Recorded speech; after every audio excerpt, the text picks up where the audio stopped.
ลาวจีนบรรลุการลงนามเปิดตลาดทุเรียนร่วมกันสนับสนุนโดยเป๊ปซี่ลาวจีนได้สำเร็จการเจรจาและลงนามเซ็นสัญญาร่วมกันเพื่อเปิดตลาดการส่งออกหมากทุเรียนลาวไปจีนภายใต้เงื่อนไขทางด้านสุขอนามัยและสุขอนามัยพืชเป็นรายการที่ 40 เมื่อบ่ดลมานี้คณะผู้แทนลาวนำโดยท่านกิแก้วสิงห์นาวงศ์รองรัฐมนตรีกระทรวงเกษตรกรรมและสิ่งแวดล้อมได้เดินทางไปเข้าร่วมกองประชุมรัฐมนตรีอาเซียนจีนเกี่ยวกับเรื่องงานสุขอนามัยและสุขอนามัยพืชครั้งที่ 9ที่นครสงสินของจีนในโอกาสนี้คณะดังกล่าวได้พบปะกับท่านเจ้าเจิงเหรียญรองรัฐมนตรีองค์การคุ้มครองภาษีแห่งสป.จีนพร้อมด้วยกลุ่มเกี่ยวข้องเข้าร่วมเพื่อปรึกษาหารือเกี่ยวกับการเปิดตลาดการส่งออกสินค้าเกษตรกรรมจากลาวไปจีนภายใต้สัญญาด้านสุขอนามัยและสุขอนามัยพืชหรือ SPS ปัจจุบันลาวได้สำเร็จการเจรจาเพื่อเปิดตลาดส่งออกสินค้าเกษตรกรรมไปจีนโดยการเซ็นสัญญา SPS สำเร็จแล้ว39รายการเป็นต้น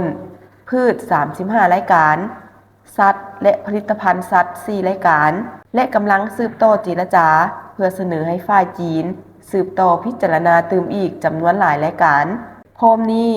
ยังได้ปรึกษาหารือเกี่ยวกับการเปิดตลาดส่งออกผลิตภัณฑ์สิ้นงัวในรูปแบบซีนแช่แข็งและซีนซุกไปจีนซึ่งฝ่ายจีน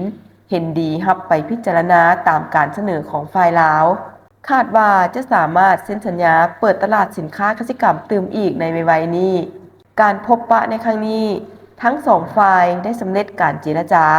และได้ลงนามเซ็นสัญญาร่วมกันเพื่อเปิดตลาดการส่งออกหมากทุเรียนของสปป.ลาวนำเข้าไปสป.จีนภายใต้เงื่อนไขทางด้านสุขอนามัยและสุขอนามัยพืชเป็นรายการที่ 40 ฉะนั้นต่อจากนี้การส่งออกทุเรียนของสปป.ลาวไปสป.จีนแม้นสามารถดำเนินการได้แต่ในนั้นผู้ประกอบการต้องได้ปฏิบัติตามระเบียบและขั้นตอนที่ระบุไว้ในสัญญา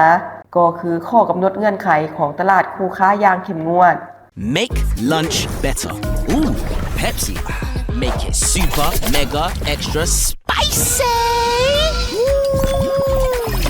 Make it viral. That's better. Your meals better with Pepsi.